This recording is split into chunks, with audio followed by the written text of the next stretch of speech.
Boa noite, queridos. Vamos para mais um culto aí de adoração, de exaltação ao nome do Senhor. Deus abençoe grandemente a vida de vocês, que o Senhor fale ao coração de vocês, que a graça, a misericórdia do Senhor entre na casa de vocês e que a mão de Deus, seja em tudo que vocês fizerem. Amém? Senhor Deus, em nome de Jesus, abençoa, Pai, este momento em que passamos aqui com a Tua palavra, Senhor Deus, em nome de Jesus, ó Pai. Tu conheces o coração de quem está nos acompanhando e quem está ouvindo. Em nome de Jesus, fala ao coração de cada um de nós. Que seja sempre uma palavra de bênção, Pai, para quem receber, ó Pai querido. Uma palavra direcionada do Senhor, ó Pai querido, para que haja mudança de vida, tanto a minha quanto daqueles que escutam. Assim, ó Pai, colocamos este momento nas Tuas mãos. Em nome de Jesus, amém. Amém, queridos? Vamos falar aqui da nossa lista de oração. Então continuamos em oração pela Laís e pelo seu pai, o senhor José, e também pela saúde e vida espiritual dos irmãos e de sua mãe, pela saúde da senhora Hilda, pela vida espiritual, e saúde do Éder e da Marcela, pela mãe que está com dor no braço, pela Laís Nunes, vida profissional, e vida espiritual, pela Yara, saúde, vida espiritual, pela Elaine, saúde, pela Carla, Éder e Ana Júlia, saúde, vida espiritual, pela senhora Teruco, vida espiritual, pela Eliane, saúde, pelo Ailton e Luana, vida espiritual, pelo Washington, irmão Washington, saúde, vida espiritual, pela Cleusa e Kelly, saúde, vida espiritual, pela Natália Hernandes, vida espiritual, Vinícius e Carmen, saúde, Virgínia, Vladimir e Ana Clara, saúde, vida espiritual, pelo Mota, Elaine, Júlia e Eduardo, saúde, vida espiritual, Charlene pede pela Salete, o Edson pede por sua saúde também pela Maria Diva e Vanusa, saúde, Aline, vida profissional, Michelle, saúde, vida espiritual, profissional e acadêmica, Michele Loira, pela saúde da senhora Rosemary, que é a madrasta, Robson e Fernanda, vida espiritual, Leila, vida profissional e espiritual, Fabiano, vida espiritual e família, e Rafael por vida profissional. Amém? Senhor Deus, em nome de Jesus, mais uma vez entregamos ao Senhor todos esses pedidos de orações. E em nome de Jesus, ó Pai, todos os pedidos de orações também que não estão aqui, nós colocamos também nas Tuas mãos. Que o Senhor atenda a cada um deles, ó Pai. Que o Senhor realize milagre na vida dessas pessoas e que o Senhor mude a história dessas pessoas. É o que eu oro e agradeço em nome de Jesus. Amém. E se você tiver algum pedido espiritual, quer que a gente coloque na nossa lista, durante o culto você pode nos enviar aí pelos comentários, ou também pode me passar pelo Messenger e pode me passar também pelo WhatsApp, que a gente recebendo, a gente inclui o seu pedido de oração na nossa lista. Mas mais uma vez, se você desejar também, no decorrer do culto, você pode colocar o seu pedido de oração, que incluiremos nessa lista. Amém? Hoje nós vamos falar aqui, até montei uma artezinha aqui, mas depois você vai ver somente no YouTube. O que eu vou falar hoje não adianta. O evangelho não vai mudar. Então, a ministração, e eu vou falar sobre não adianta. O evangelho não vai mudar. Eu sei que tem muitas coisas desejos que nós temos no nosso coração, de que, e infelizmente é assim que acontece na maioria das vezes, que quando a gente não consegue se adaptar a uma coisa, a gente quer que essa coisa se adapte a gente. Quando a gente não consegue seguir regras de conduta que são colocadas ou comportamentais, a gente então fica fazendo de tudo para que estas regras se tornem, elas mudem, para que elas se adaptem àquilo que a gente quer. E a Bíblia, ela foi escrita, já está aí, pelo menos no composto que a gente conhece hoje, ela já está aí por volta de 2000 anos. E em 2000 anos, A Bíblia, ela continua a mesma coisa, desde a primeira palavra em Gênesis até a última palavra em Apocalipse. A Bíblia é o único livro do mundo que ela não teve edição, ela não teve que ser editada, ela não teve que ser corrigida. A Bíblia ainda continua sendo o livro mais lido do mundo. O nome Bíblia, a raiz da Bíblia significa conjunto de livros. Então a Bíblia tem um conjunto de livros, como também um conjunto de autores diferentes. Mas todos esses autores diferentes, eles não se contradizem entre eles. É por isso que a gente entende que a Bíblia, e tem texto para isso, mas não dá tempo, no curto espaço que nós temos aqui, não dá tempo da gente detalhar mais, mas a gente entende que a Bíblia, como ela foi escrita num período aí de milhares, né, de mais de 1000 anos pelo menos, porque você tem o Antigo Testamento, que tem a história da criação do mundo, você tem o Novo Testamento, que tem a história do início da igreja lá no livro de Atos, e criação do mundo lá no livro de Gênesis. Você tem aí homens que em mais de 1000 anos foram escrevendo de diferença. Eles foram em períodos muito diferentes um do outro, eles foram escrevendo o Evangelho.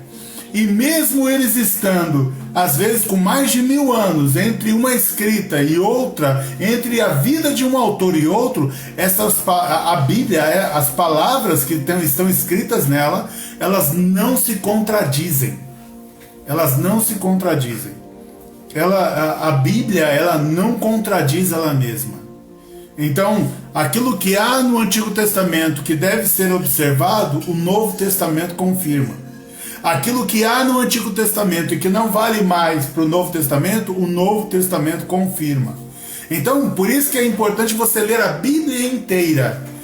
Por exemplo, no Antigo Testamento sacrificavam-se animais, e hoje nós não sacrificamos mais, porque não tem mais essa observação. E eu vou dar um detalhe aqui, mas não entra em crise não, qualquer coisa que você estude, pode ser que eu esteja errado, mas você vai ter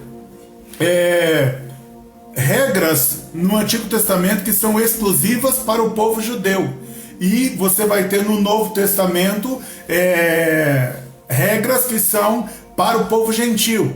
Então o que muita gente confunde é que o gentil, ou seja, o gentil é todo aquele que não é judeu. O gentil, ele não se converte ao judaísmo, o gentil se converte a Jesus Cristo. Amém? Então eu não me torno judeu, eu continuo gentil, mas agora também tenho acesso à herança de Abraão, porque a palavra me promete. Eu tenho direitos à herança também de Abraão, porque a palavra me promete. Então eu não preciso andar com kippá na cabeça porque eu não sou judeu. Eu sou gentil, eu não tenho esse costume. Então você vai ver que Paulo é chamado para ministrar o evangelho aos gentios. E ele teve muita dificuldade com os judeus, porque os judeus queriam que os gentios fizessem as mesmas coisas que os judeus fazem. Como, por exemplo, os judeus queriam que os gentios, ao se converterem, passassem pela circuncisão. E aí Paulo dizia que eles não precisavam passar pela circuncisão, porque nós estamos lendo aqui com as nossas filhas, e toda hora, se você vai ver nas cartas de Paulo, em todas as cartas dele, o assunto que ele mais fala é circuncisão. E não sou eu que estou falando, as minhas filhas falaram: nossa pai, como fala de circuncisão? Por quê? Paulo o tempo todo ficava rebatendo ou tentando explicar para os apóstolos e para os judeus de que os gentios não se converteram ao judaísmo, eles se converteram ao cristianismo, eles se converteram a Cristo, não ao povo judeu. Amém? Então não fique chateado com isso não. Qualquer coisa, estude a Bíblia. Pode ser que eu esteja errado, pode ser, mas esse é o entendimento que eu tenho hoje.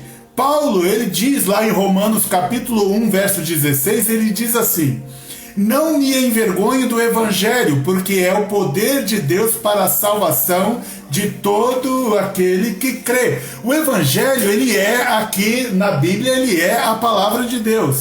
É o que nós chamamos também de boas novas. Então, Paulo está dizendo que eu não me envergonho. Se Paulo está dizendo que não se envergonha, é porque alguém está criticando Paulo de pregar o evangelho. Sabe? Você vai ser criticado por pregar o evangelho. Você vai ser às vezes mal falado por seguir a Bíblia. E aí Paulo diz que ele não se envergonha do evangelho. Tipo assim, você pode criticar o que você quiser, você pode falar o que você quiser, mas eu vou continuar pregando o evangelho. Ah, mas o mundo mudou. E se o mundo mudou, então o evangelho precisa mudar. Não, a palavra de Deus não pode mudar. Entenda o seguinte e escreva onde você quiser escrever, ou deleta se você quiser, da onde você quiser deletar. O que era pecado na Bíblia, que foi escrita há mais de 2000 anos, o que é pecado, que está escrito nessa Bíblia, escrita há mais de 2000 anos, continua sendo pecado hoje. Aquilo que a Bíblia não aceitava há 2000 anos, a Bíblia continua não aceitando hoje. Qual é um ponto que a gente pode confiar na palavra de Deus na Bíblia? É que a Bíblia, em 2000 anos que ela foi liberada, em 2000 anos que ela foi escrita, que ela foi virou essa coletânea, nesses 2000 anos a Bíblia não sofreu alterações. Se não me falha a memória, em 2001 acharam perto ali do Mar Morto, em 2001, então faz 20 anos quase, acharam ali perto do Mar Morto, guardado em potes de barro, vários escritos, pergaminhos da Bíblia original, da palavra original, que ela era pulverizada, porque tinha os escribas, as pessoas copiavam trechos da Bíblia e iam distribuindo para os outros terem acesso à palavra. E eles acharam, e quando acharam em 2001, há menos de 20 anos, esses escritos da Bíblia, eles confrontaram com o que a gente tem hoje. E o que se comprovou mais uma vez, que a Bíblia escrita há 2000 anos, encontrada ali no Mar Morto, que eles chamam de os escritos, se não me falha a memória, de Qumran, que eu nem ia falar disso, mas estou falando, por isso que eu não anotei nada, mas são os escritos de Qumran.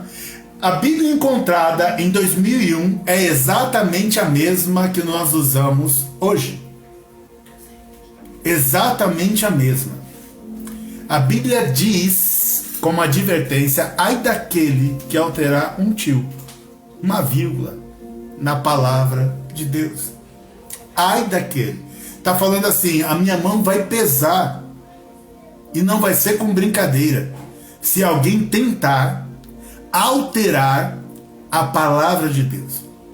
A Bíblia diz sobre ela mesma de que a palavra de Deus é fiel, de que essa palavra ela é fiel, ou seja, ela não muda, ela é a mesma palavra que foi liberada e escrita no tempo dos apóstolos e no tempo também de Moisés, de Samuel, de Josué, de Jeremias, Isaías, cada um no seu tempo.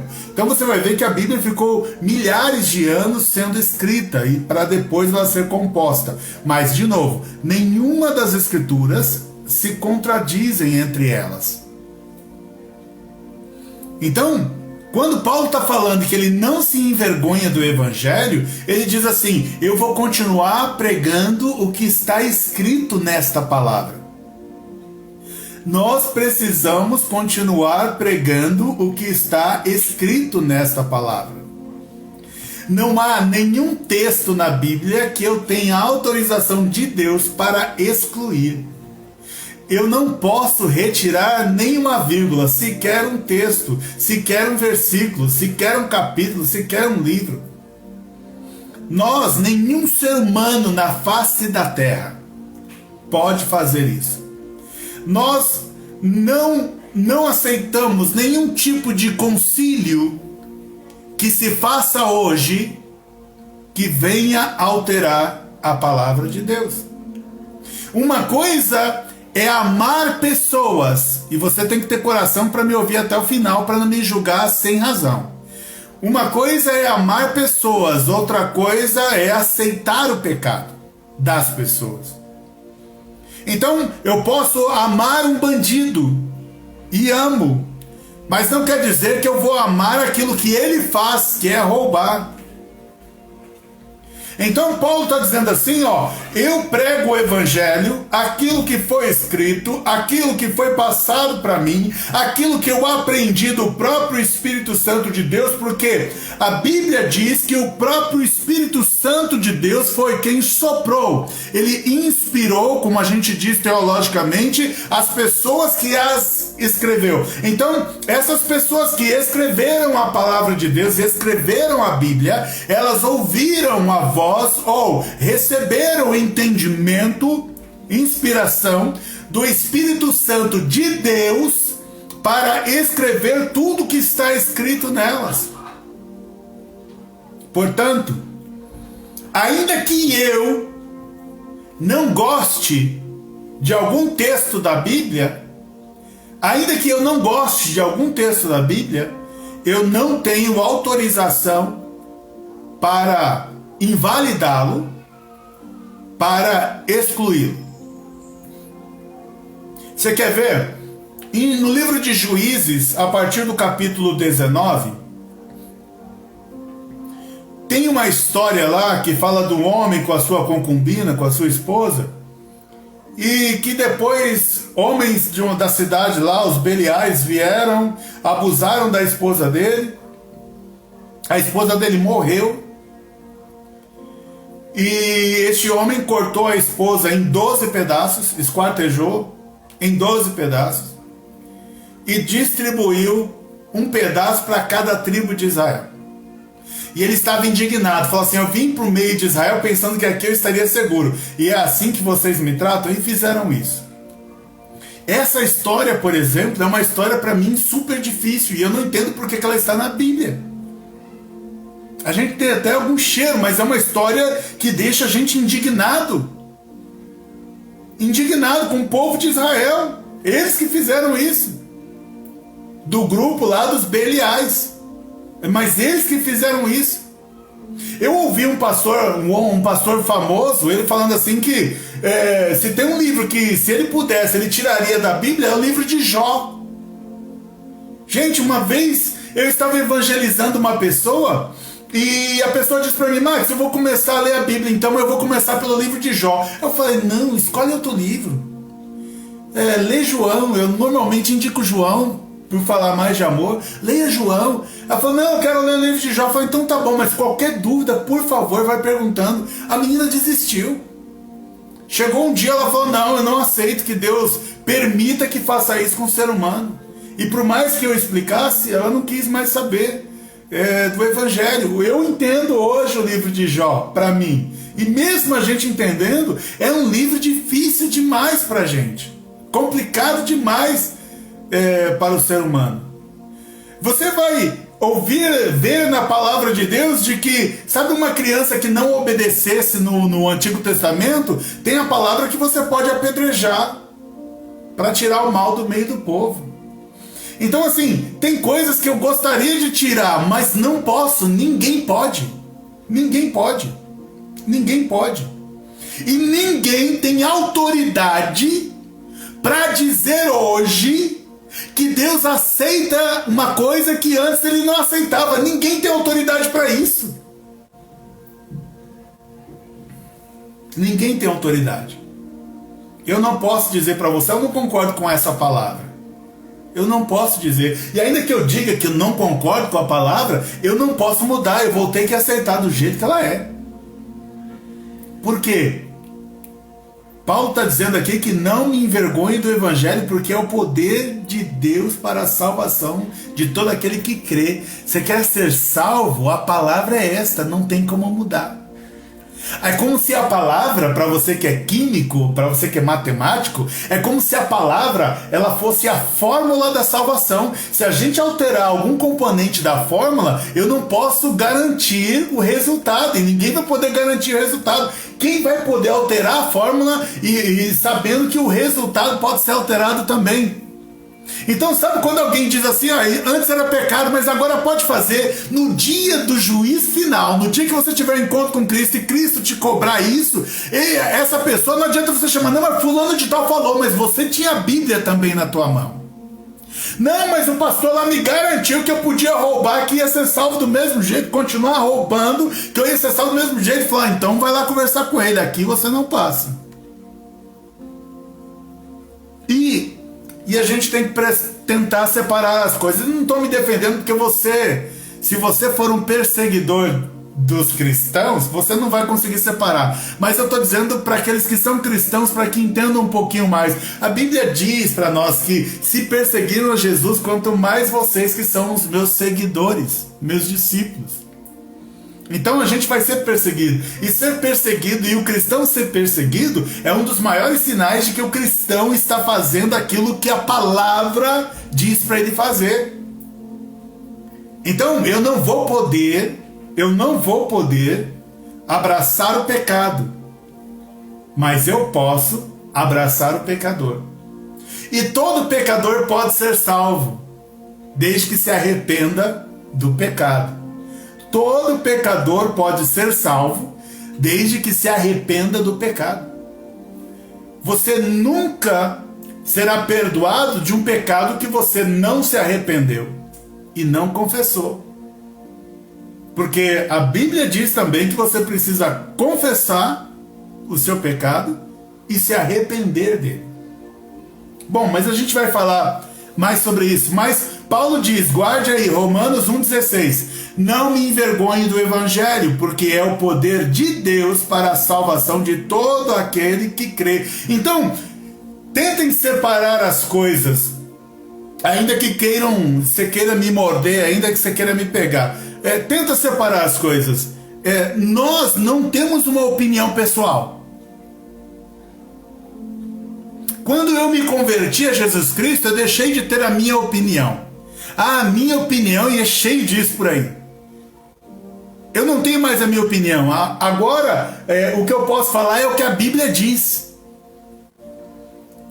Mas o que você acha? Eu não posso mais achar, eu tenho que achar o que a Bíblia acha.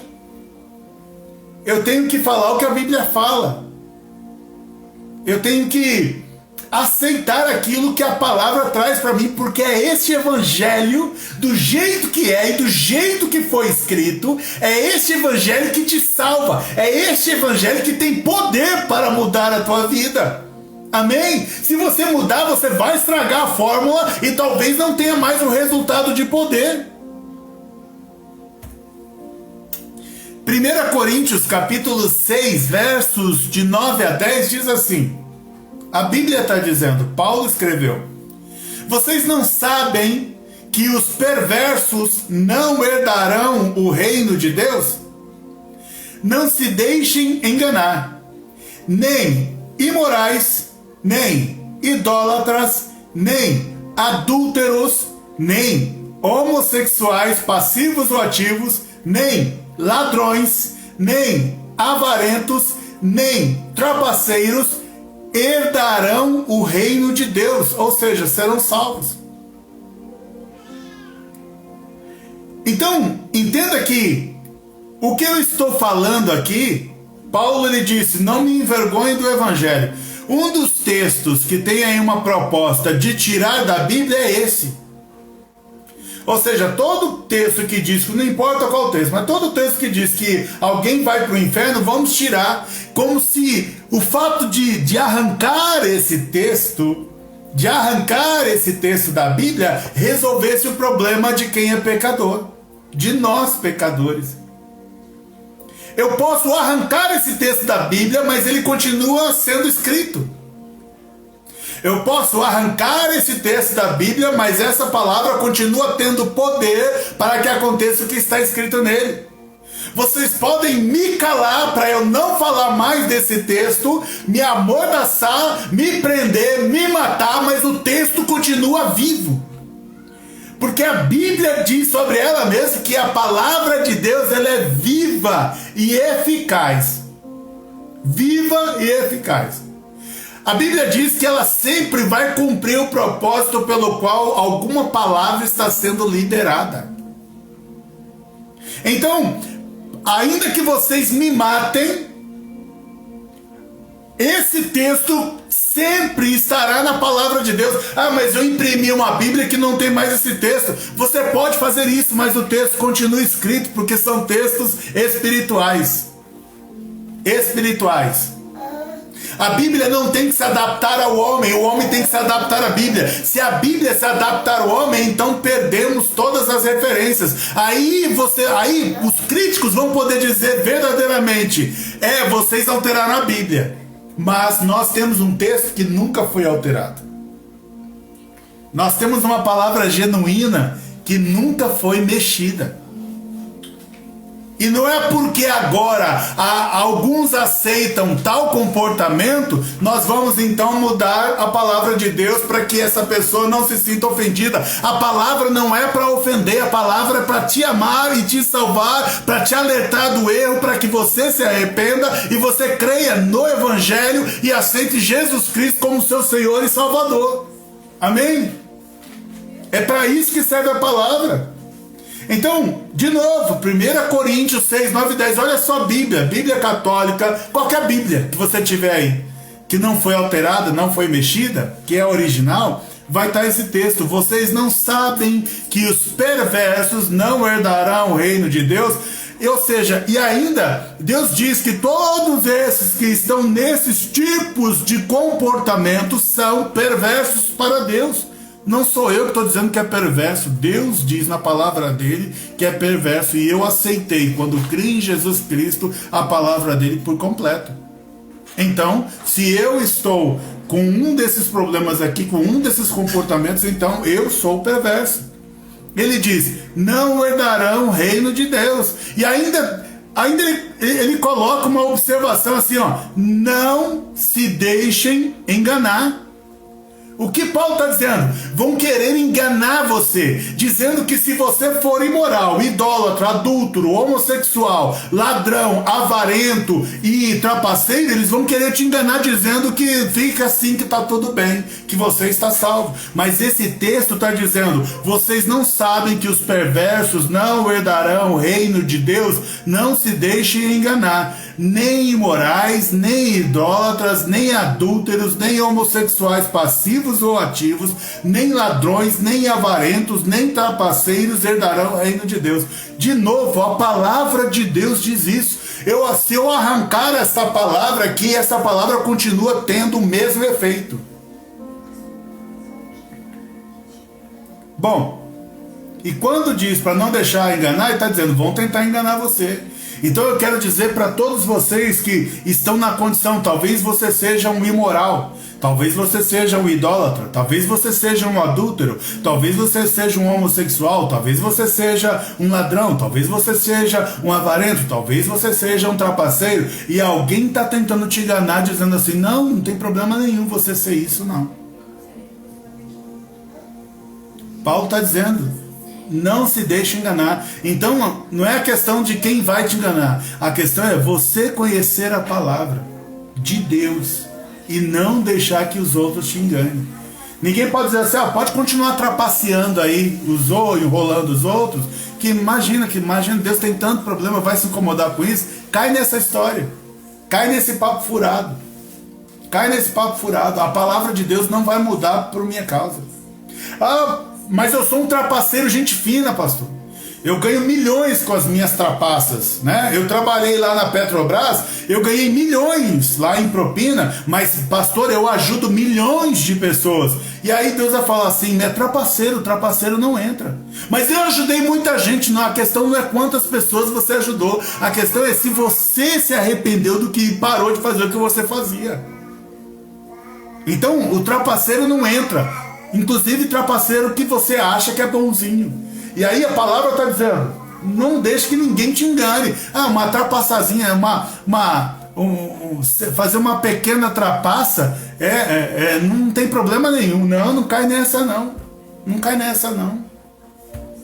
Detalhando um pouquinho mais, ele diz, não se deixe enganar. Então o texto diz de vários comportamentos que nós podemos ter e que às vezes nós temos, e que diz que se eu mantiver esse comportamento, se eu não me arrepender, ele diz que eu serei condenado ao inferno, não terei salvação em Cristo. Ele diz, não se deixe enganar. Então vai lá, nem imorais, quem são os imorais? Os indecentes, os fora das regras de conduta, da imoralidade, que gera imoralidade.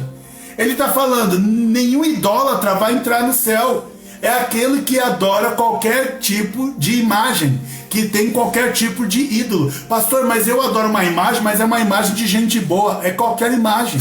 Aí você precisa voltar lá em Êxodo, e você vai ver que no livro de Êxodo, Deus diz para nós que dentro dos 10 mandamentos, de que nós não podemos adorar nenhuma imagem de escultura feita por mão humana, nem com que seja semelhante a coisas da terra, nem embaixo da terra e nem debaixo das águas. Ou seja, não há nada que eu possa fazer que mereça algum tipo de adoração. E o Senhor está falando que se a gente se ajoelha diante de uma imagem, seja qual for a imagem, se a gente faz pedidos para qualquer coisa, seja qual for essa coisa, se você usa qualquer objeto como algo que você adora, então o Senhor está falando, então você não vai entrar no céu, no reino dos céus. Mas o meu líder disse que eu vou entrar. O seu líder precisa ler a Bíblia. E você, se você ler a Bíblia, você vai ver que você pode inclusive ajudar o seu líder e levar a Bíblia para ele e falar, tá escrito isso aqui. Eu lembro que quando eu me converti, eu gostei de ler a Bíblia. Então eu já li a Bíblia pelas minhas contas inteira, de Gênesis a Apocalipse, umas 5 vezes. Mas ainda assim eu leio com regularidade os pedaços, vou lendo um capítulo aqui, um livro ali, outro. Então, toda vez que algumas palavras me chamavam a atenção, eu ia até o meu líder e eu falava com ele. E eu falava, pastor, o senhor disse tal coisa, mas a palavra diz pananã, pananã, pananã. E às vezes ele me mostrava, me ensinava o contexto que eu não tinha prestado atenção, ou às vezes ele falava, você está certo, é isso mesmo. Nós pastores, líderes, apóstolos, seja qual for a tua função, nós líderes temos que sempre ter a humildade de reconhecer de que podemos estar errados em alguma coisa. E isso, infelizmente, é normal para nós, porque nós somos seres humanos, somos sujeitos a falhas. A Bíblia diz isso sobre nós. Então, quem adora qualquer tipo de imagem ídolo, a Bíblia diz que não vai entrar no reino dos céus. Você entende o quanto isso é grave? Imagina que você pegou uma pedra, seja qual for essa pedra, colocou na tua estante porque te disseram que essa pedra vai fazer você prosperar. Aí você foi lá e colocou uma imagem, tá? É a imagem de uma pedra, mas é uma imagem. Colocou essa pedra na estante, se colocou lá e você crê que essa pedra vai ajudar você a prosperar. Você está nesse contexto aqui de idolatria. Você está nesse contexto de idolatria. Então, você precisa entender que não é a igreja a igreja evangélica que está falando isso. Não, é a palavra de Deus que a gente segue. Ela diz também aqui, nenhum adúltero entrará no reino dos céus. O que é adúltero?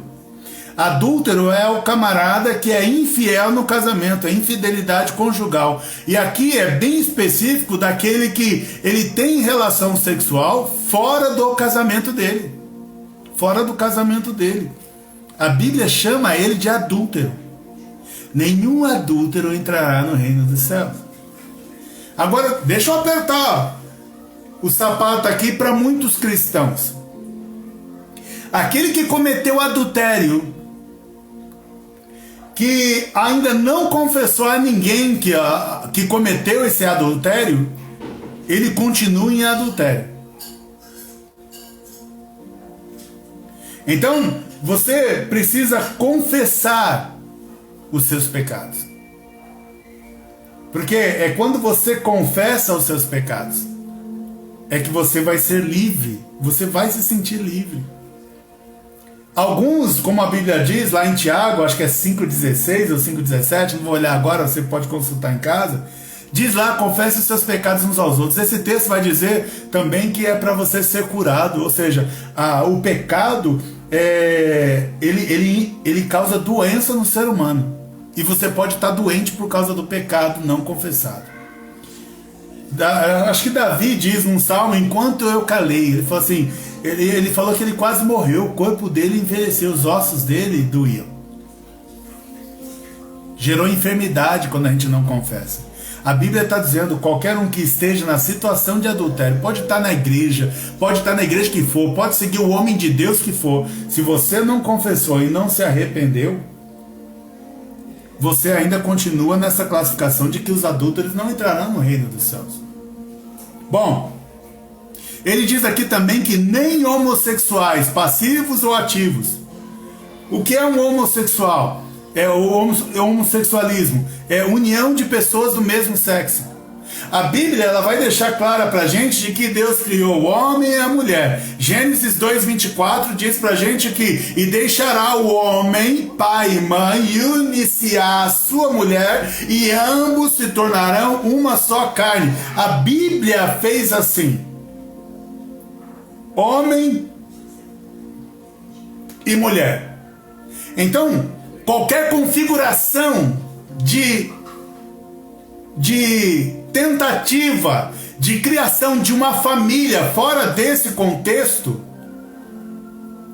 não vem da palavra de Deus. Não vem da palavra de Deus. Não estou falando da família da pessoa que foi criada só com a avó. Se a avó cuidou, ela é a sua família. Não estou falando da criança órfã que foi adotada por alguém. Alguém te adotou? Ali está a tua família. Mas eu estou falando de pessoas que querem montar uma família com a união de pessoas do mesmo sexo. A Bíblia diz, 1 Coríntios 6, versos de 9 a 10, que estas pessoas não herdarão o reino dos céus. Então, de novo, é a Bíblia que está dizendo. Eu estou lendo a Bíblia. E aí como é que a gente faz agora?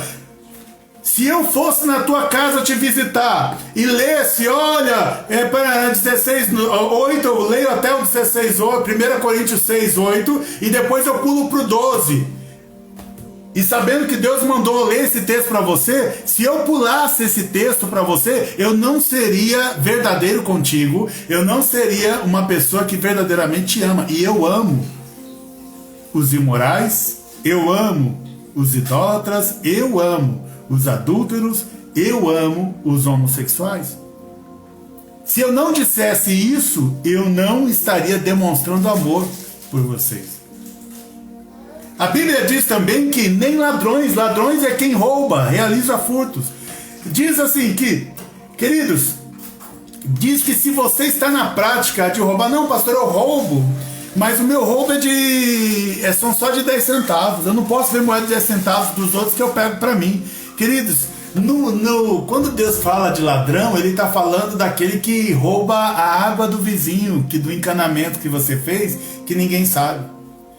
Ele está falando daquele que rouba também a energia elétrica, né? Da empresa do lado da tua casa, do seu vizinho aí, ele nem sabe que você rouba a energia elétrica dele.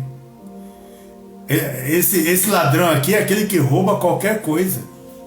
Ele roubou para Deus, roubou 10 centavos e roubou 10 milhões, ambos são ladrões. Então não existe ladrão menor e ladrão maior. Então tudo que você fizer que envolva roubo, não importando a quantia, pastor, eu roubo bolacha do meu vizinho, eu vou lá todo dia, pego uma bolacha escondida, ele não sabe. É ladrão, para Deus é ladrão. Então ele está falando que os ladrões não vão herdar o reino dos céus. Ele diz também que Os avarentos, eu estou lendo 1 Coríntios 6, de 9 a 10. Olha na tua Bíblia, na Bíblia que você tiver em casa. Nem avarentos. Quem são os avarentos? São as pessoas que são obcecadas por adquirir. Hoje está difícil, hein? A língua está travando. Obcecadas por adquirir e acumular dinheiro. Sabe aquele que ele passa necessidade com um dinheiro guardado? Sabe aquele que tem um carro que quebra toda hora e ele poderia ter uma Mercedes? Sabe aquele que joga comida fora de tanto que sobra, mas não ajuda ninguém, não dá comida para ninguém? Sabe aquele que tem dinheiro guardado e quando alguém pede emprestado, ele não dá e ele diz que não tem? Sabe aquele que tem milhões no banco e anda com calça rasgada, com um sapato rasgado? Parece que é humildade, né? A Bíblia não chama isso de humildade, não. A Bíblia chama isso de avarento. Tinha uma novela que dá até vergonha de falar isso. Eu não assisto mais novela, graças a Deus. Mas tinha uma novela da minha adolescência que tinha um homem que, se eu não me engano, o nome dele era Nonô, se eu não me engano. E ele colocava cadeado na geladeira dele.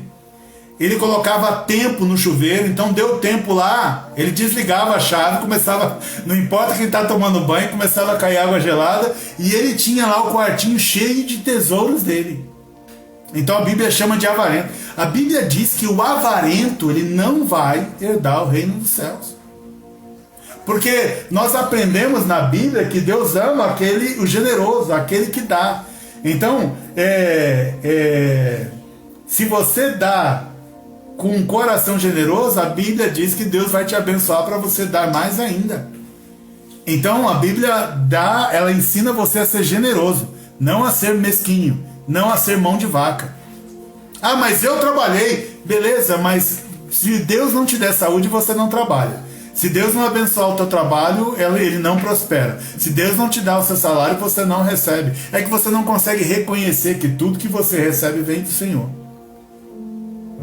A Bíblia diz também que nenhum trapaceiro vai herdar o reino dos céus. Quem são os trapaceiros? Aqueles que cometem fraude. Aqueles que fazem, por exemplo, contrato fraudulento com quem empresta dinheiro. Então, é você enganar os outros. Sabe?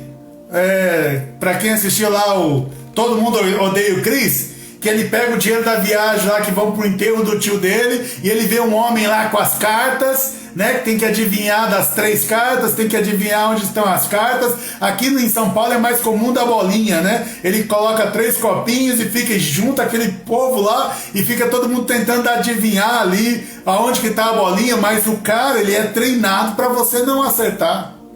Ele é um trapaceiro.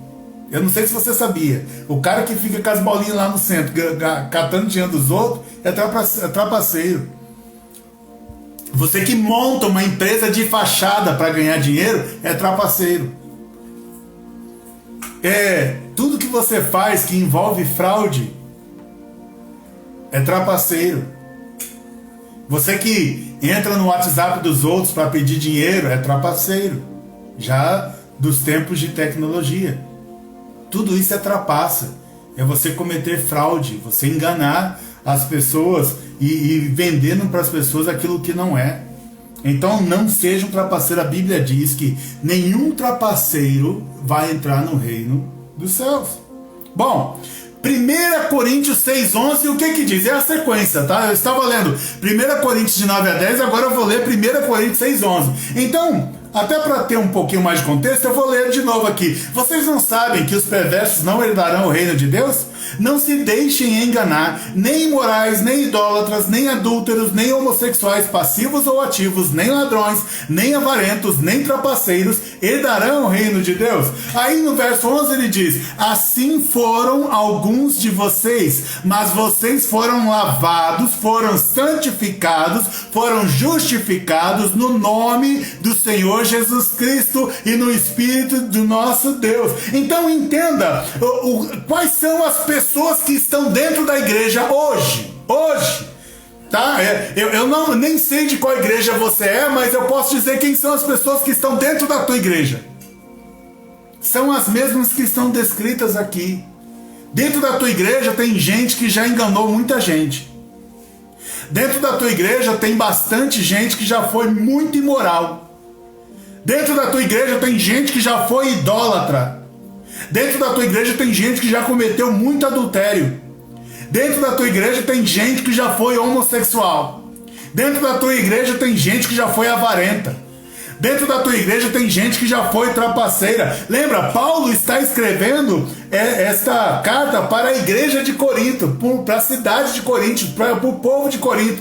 Então, essa carta que ele está escrevendo, ele está falando assim para essas pessoas: olha, vocês sabem, ele já está dizendo, vocês não sabem, ele está esperando que a resposta seja assim: sim, é verdade, Paulo, que você está dizendo. Então, Paulo está dizendo assim: assim foram alguns de vocês, mas vocês foram lavados, foram santificados, foram justificados no nome do Senhor Jesus Cristo e no Espírito do nosso Deus.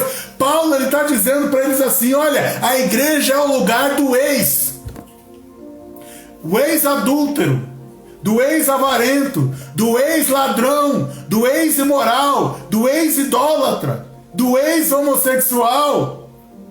Então a igreja é para estar cheia desse tipo de gente que antes faziam todas essas coisas, ou algumas dessas coisas, ou alguma dessas coisas, e hoje elas entregaram a vida a Cristo, confessaram o que elas faziam e se arrependeram daquilo que elas faziam. Então Paulo está dizendo assim: assim foram alguns de vocês. Sabe o que Paulo está dizendo? Paulo está elogiando, dizendo: vocês herdaram o reino dos céus, apesar de quem vocês foram. Então eu quero dizer para todos vocês, para todos os imorais, idólatras, adúlteros, homossexuais, ladrões, avarentos, trapaceiros, se arrependam, porque a igreja foi feita para vocês. Dizem aí que nós temos preconceito. É mentira. A igreja foi feita para vocês. É porque, principalmente a Globo, ela trabalha para colocar vocês contra a igreja e a igreja contra vocês. E pelo que eu estou vendo, já está conseguindo até mudar a ideia da igreja. Ela já está conseguindo fazer até líderes, como o Papa, como o líder da Igreja Batista, o Ed Renekiewicz, e outros, né, que já está conseguindo fazer líderes da igreja cristã mudarem de ideia e querer remover texto.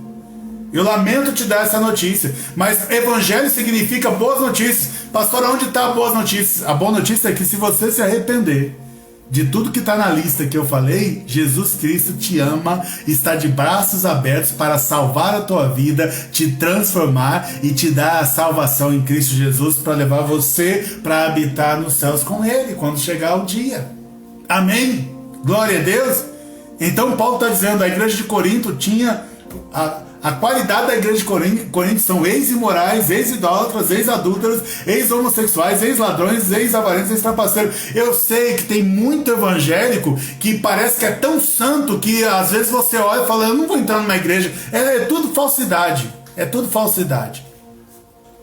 Sabe? Tem gente que na igreja eu sei que parece tão puro que assusta você.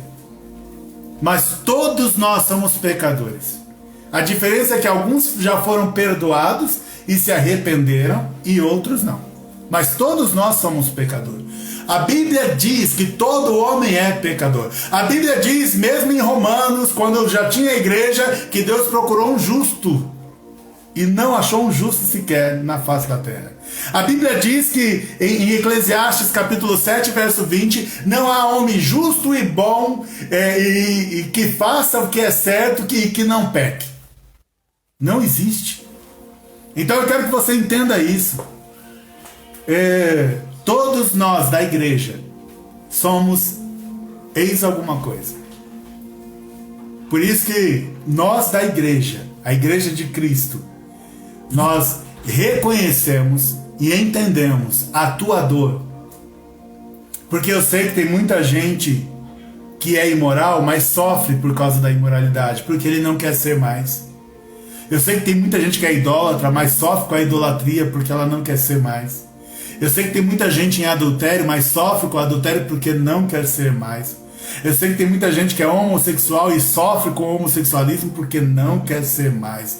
Eu sei que tem muita gente que rouba, que é ladrão, que sofre com isso e não quer roubar mais, e ela sofre porque não quer roubar mais. Eu sei que tem muita gente que é avarento, mas sofre porque não quer ser mais avarento. Eu sei que tem muita gente que é trapaceiro, mas sofre porque não quer ser mais trapaceiro. Eu sei. Vem para a casa do Senhor. Vem para a igreja. Pastor, mas eu ainda sou trapaceiro. Vem para a casa do Senhor, vem para a igreja. Faça parte de uma igreja, vai ouvindo a palavra. Pastor, mas eu ainda sou trapaceiro. Mas vem para uma igreja e vai ouvindo a palavra, porque a palavra diz aqui, ó, que mas vocês foram lavados, sabe? A palavra de Deus, ela vai lavar você. Conforme você vai ouvindo, você vai sendo limpo. A palavra de Deus vai te santificar. Vai fazendo você cada vez mais santo. A palavra de Deus vai te justificar. Porque Jesus Cristo vai agora ser o teu advogado e ele vai justificar você. Eu quero que você entenda que a igreja evangélica, a igreja de verdade, ela ama todas essas pessoas e ela quer que todas essas pessoas venham para a igreja porque a igreja é feita destas pessoas. Amém? A Bíblia diz já lá em João capítulo 3, versos de 16 a 17, porque Deus tanto amou o mundo que deu o seu Filho unigênito para que todo aquele que nele crê não pereça, mas tenha a vida eterna. Pois Deus enviou o seu Filho ao mundo não para condenar o mundo, mas para que este fosse salvo por meio dele. Eu quero te falar aqui que todo ser humano, vou repetir, todo ser humano, ou ele foi imoral, ou ele foi idólatra, ou ele foi adúltero, ou ele foi homossexual, ou ele foi ladrão, ou ele foi avarento, ou ele foi trapaceiro. Todo ser humano. Se alguém chegar na igreja para você e dizer assim, graças a Deus, nunca fui nada disso, pastor, então você já classifica, filho, então o seu problema é mais grave, você é mentiroso. E está falando que Deus é mentiroso. Porque se você não é mentiroso, você está chamando Deus de mentiroso. Entendem isso? Todos nós tivemos algum problema. Porque Deus veio salvar nós pecadores, não benfeitores. Nós somos salvos. E a Bíblia diz de forma linda aqui, veja, mesmo a gente sendo toda esta lista, Deus enviou o seu próprio Filho Jesus Cristo para morrer na cruz por mim e por você. Jesus Cristo, ele na cruz, mesmo sendo totalmente inocente, totalmente puro, ele se fez imoral, ele se fez idólatra, ele se fez adúltero, ele se fez homossexual, ele se fez ladrão, ele se fez avarento, ele se fez trapaceiro. Ele carregou todos esses pecados com ele. Ele se fez pecado por minha causa e por tua causa. Ele morreu como um pecador por mim e por você. Como se ele é que fizesse todas essas coisas. Mas ele nunca foi nada disso. A Bíblia diz que ele é santo. Ele é puro. Ele é imaculado. Ou seja, ele não tem mancha. Não tem nenhuma mácula. Ele é o único ser humano, o único homem que pisou aqui na terra, que verdadeiramente nunca pecou. Mas ele foi para a cruz como se ele fosse o pior dos pecadores e foi morto como se fosse o pior dos pecadores. E a Bíblia está dizendo aqui que ele fez isso por amor a você, por amor a mim. Pois Deus enviou o seu Filho ao mundo, não para condenar. Veja, entenda isso. Você que pensa que Deus quer te matar, você que pensa que Deus não te ama, você que pensa que a igreja é má. Não. A Bíblia diz que Deus enviou o seu Filho ao mundo não para condenar o mundo, eu e você, mas para que este fosse salvo por meio dele. Então, Jesus Cristo veio ao mundo para salvar o imoral, o idólatra, o adúltero, o homossexual, o ladrão, o avarento e o trapaceiro. O mentiroso, e aí tem mais coisas para se colocar na lista. Mas ele não veio condenar. Sabe? Dizem que ele vai te condenar. Não, ele não veio para te condenar. Ele veio para te salvar. Aí é você que decide na tua vida se você quer a sua salvação em Jesus Cristo ou não. Se você não quiser, então você vai seguir, vai ficar fora do reino de Deus. Mas se você entregar a sua vida para Jesus Cristo, então você será salvo. E ele fez isso não porque você odeia, porque ele te odeia. Ele fez isso porque ele te ama. Então, dizem aí que a igreja é preconceituosa. Não. A igreja segue a palavra de Deus. E se você estiver fazendo algo de errado e eu omitir isso de você, então eu não estarei amando a tua vida e estarei negando o que Jesus fez na cruz.